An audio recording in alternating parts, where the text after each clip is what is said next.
आलू के पराठे। इसलिए उसकी शादी के बारे में पूछ पूछ कर आस पड़ोस और रिश्तेदारों ने निधि की माँ का जीना दुश्वार कर रखा था। एक दिन निधि की माँ शशि मंदिर जाती है। आरती के बाद मंदिर में उसे अपनी सहेली रूपा मिल जाती है। अरे शशि, कैसी है? और बिटिया का कहीं रिश्ता किया या नहीं? मुझे तो ऐसा लगता है कि लोगों को इतनी चिंता बढ़ती महंगाई की नहीं है जितनी मेरी निधि की बढ़ती उम्र की है। अरे भाई, बिटिया है हमारी, कलेजे का टुकड़ा है, बड़े लाड प्यार से पाल पोस कर बड़ा किया है। अब उम्र हो गई है तो क्या कुएं में धकेल कर आए बेटी को? कोई अच्छा रिश्ता मिलेगा तभी तो शादी करेंगे ना। अरे अरे शशि, बस कर, थोड़ा सांस तो ले ले। मैं समझ सकती हूँ, हमारी सोसाइटी लड़की के माँ बाप के नाक में दम कर देती है, लेकिन मेरा पूछने का कारण कुछ और था। मतलब क्या कहना चाह रही हो? साफ साफ बताओ। अरे मैं इसलिए पूछ रही थी क्योंकि तुम्हारी बिटिया है बड़ी सुंदर, पढ़ी लिखी और अच्छी नौकरी में भी है। मेरा भतीजा है वरुण, मैं सोच रही थी अगर वहाँ बात पक्की हो जाए तो मज़ा आ जाए। अब सहेली की बात सुनकर शशि के चेहरे पर मुस्कान आ जाती है। अरे माफ़ करना, आजकल ना जैसे दिमाग ही काम नहीं कर रहा। देख, मेरी किसी बात का बुरा मत मानना। हाँ, अब तुम बात चलाओ ना, और हो सके तो रविवार को उन्हें लेकर घर आ जाओ। फिर सारी बातें आमने सामने बैठ कर लेंगे। वो लोग लड़की को देख लेंगे और हम लड़का देख लेंगे। ये तूने सही आइडिया दिया है। ठीक है, तो फिर संडे को मिलते हैं। रविवार का दिन था। माँ के कहे अनुसार निधि सुंदर सी साड़ी पहनकर तैयार हो गई थी। घड़ी के कांटे 12 बजा रहे थे। लड़के वालों के आने में अभी आधे घंटे का समय बाकी था। इन आधे घंटे में शशि ने चाय नाश्ते की पूरी तैयारी कर ली थी। ठीक 12:30 बजे वरुण और उसके परिवार वाले वहां पहुंच गए। बेटा निधि, मेहमान आ गए हैं, चाय लेकर आओ बेटा। अरे बहन जी, ये फिल्मों की तरह कांपते हाथों से चाय की ट्रे मंगवाने की कोई ज़रूरत नहीं है। वैसे ही नए लोगों को देखकर घबराहट सी होती है। बिना बात गर्म चाय गिर गई तो बेचारी परेशान हो जाएगी। आप तो बस बिटिया को बुलवा दीजिए। निधि बेटा, चाय रहने दे, वो मैं ले आऊंगी। तुम आओ, आंटी के पास बैठो बेटा। माँ के कहने पर निधि आकर सोफे पर बैठ जाती है और निधि की माँ सबके लिए चाय नाश्ता परोसने लगती है। बातों ही बातों में वरुण की माँ निधि से उसकी पढ़ाई, जॉब और हॉबीज़ के बारे में पूछने लगती है। इधर शशि को भी वरुण पसंद आ गया था। अपने माता पिता का इकलौता बेटा था और अच्छा खासा व्यापार भी करता था। अचानक ही वरुण अपनी माँ के कान में कुछ कहने लगता है। बहन जी, मेरा वरुण पूछ रहा है कि ये पराठे किसने बनाए हैं। इसे तो पराठे इतने अच्छे लग गए हैं कि हर रोज़ खाने को तैयार है। हे भगवान, ये क्या पूछ लिया लड़के ने। इस नालायक निधि को पराठे का पा भी बनाना नहीं आता। आप अगर सच्चाई बता दी तो इतना अच्छा रिश्ता कहीं हाथ से ना निकल जाए। हे भगवान, क्या करूं, सच बोलूं या झूठ? बस आंटी जी, इतने अच्छे पराठे बनाने वाली मिल जाए तो उसके लिए तो मैं 70 से 100 किलो का होने को भी तैयार हूँ। हाँ जी बेटा जी, बिल्कुल सही कह रहे हो। आदमी के दिल का रास्ता पेट से ही तो होके जाता है। अब समझ लो, हमारी निधि को आपके दिल तक जाने का रास्ता मिल ही गया। क्या क्या कह रही हो मम्मी? अरे ठीक है तो कह रही हूँ बेटा।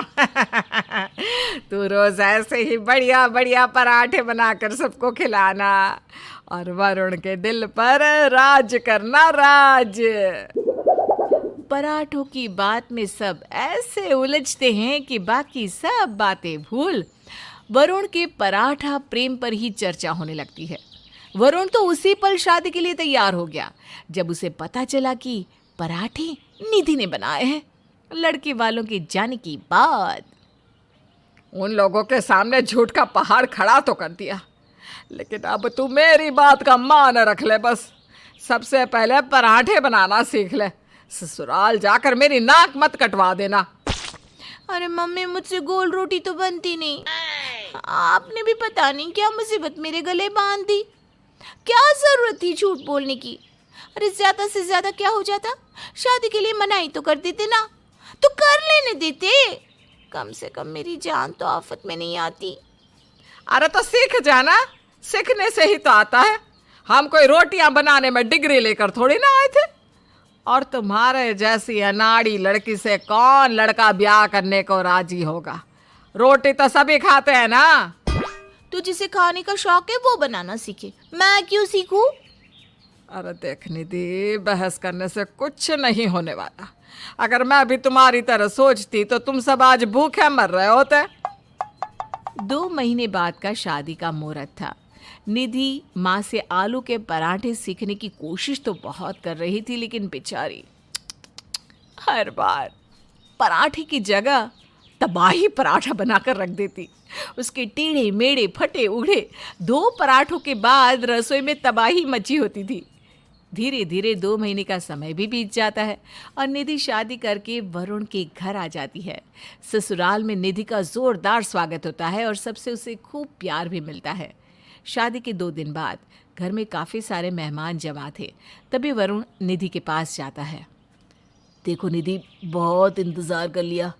आज तो तुम अपने हाथ के वही लज्जतदार पराठे बनाकर खिला दो, सच में दिन ही बन जाएगा। अरे मेरी बहू ऐसे पराठे बनाती है कि आप सब उंगलियां ही चाटते रह जाएंगे। अब मैं किस मुंह से बताऊं कि ये आलू पराठा मुझसे इस जन्म में बनने वाला नहीं है। निधि बहू आओ, मैं तुम्हें रसोई में सब सामान बता देती हूँ। निधि सास के साथ रसोई में चली जाती है। पहली रसोई है बहू, आओ मैं तुम्हारी मदद करा दूँ। तुम अकेले कैसे मैनेज करोगी? नहीं नहीं माँ जी, आप जाइए ना, और जब तक पराठे ना बन जाए कोई भी रसोई में नहीं आएगा। प्लीज़, ये आप सबके लिए सरप्राइज है। अच्छा ठीक है बेटा, जैसा तू कहे। सब लोग बाहर कमरे में बैठकर नाश्ते का इंतजार करने लगते हैं। इधर निधि माँ शशि को फोन लगाती है। मम्मी, फंसा दिया ना आपने मुझे। वरुण को आज ही आलू के पराठे खाने हैं। अरे अगर वरुण अकेला होता तो मैं सच बता भी देती, लेकिन यहाँ तो ढेर सारे मेहमान भी हैं। अच्छा तू ऐसा कर, कुकर में आलू उबालने के लिए रख दे। मैं जल्दी से आलू के पराठे बनाकर लाती हूँ। जब आप बनाकर ला ही रही हो तो मैं आलू क्यों उबालूं? अरे कभी तो अक्ल लगा लिया कर। कुकर में सीटी लगाए बिना पराठे खिलाएगी तो 2 मिनट में पकड़ी जाएगी। अपने साथ साथ मेरी इज्जत का भी कबाड़ा करेगी क्या? माँ के कहे अनुसार निधि कुकर में आलू उबालने के लिए रख देती है और माँ का इंतज़ार करने लगती है। थोड़ी देर बाद निधि की माँ आलू के पराठे लेकर आ जाती है और पीछे के दरवाजे से आकर चुपके से उसे देकर चली जाती है। निधि जल्दी जल्दी सबको पराठे परोस देती है। वाह, मज़ा आ गया निधि, तुम वाकई में बहुत अच्छे पराठे बनाती हो। आज तो निधि ने किसी तरह बात को संभाल लिया था, लेकिन आगे क्या होगा किसी को नहीं पता था। 1 हफ्ते बाद। बेटा निधि, उस दिन तो इतनी भीड़ भाड़ थी, मन भर कर खा ही नहीं पाए। आज तुम नाश्ते में फिर से आलू के पराठे बना दो, और थोड़े ज़्यादा बनाना। वरुण को भी उस दिन कम पड़ गए थे। निधि घबराते हुए रसोई में जाती है और अपनी माँ को फ़ोन लगाती है। माँ, तुम देखना, एक दिन ये आलू के पराठे मेरा तलाक करवा कर ही मानेंगी। झूठ आपने बोला और भुगतना मुझे पड़ रहा है। अरे क्या हुआ, आज फिर पराठे मांग रहे हैं क्या? पता नहीं किस पराठा पीड़ित खानदान में मेरी शादी करवा दी। जब देखो तब पराठे पराठे पराठे।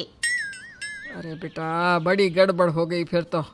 मैं आज हरिद्वार के लिए निकल गई हूँ, अब क्या करोगी?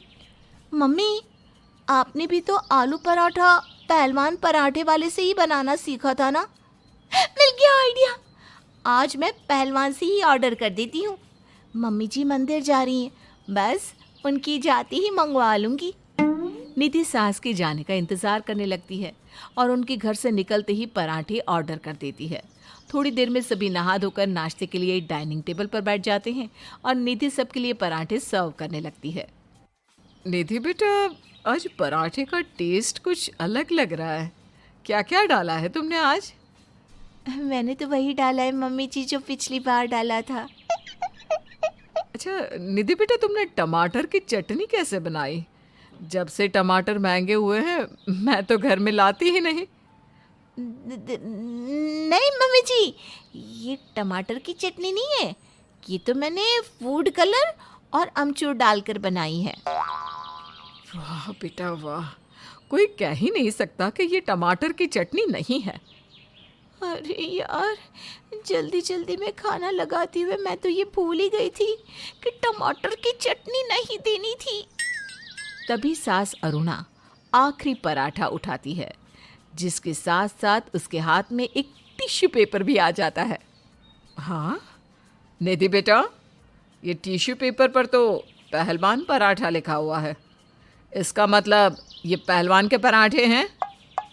सास की बात सुनकर अपनी चोरी पकड़े जाने के डर से निधि बहुत डर जाती है। आई एम सॉरी मम्मी जी, वो जब आप लोग मेरे घर आए थे तो पराठे मम्मी ने पहलवान से ही मंगवाए थे। मम्मी वरुण का रिश्ता नहीं जाने देना चाहती थी, इसलिए उन्होंने आपसे झूठ बोल दिया। सच में मैं तो कभी चाहती नहीं थी कि झूठ बोलकर मेरी शादी हो।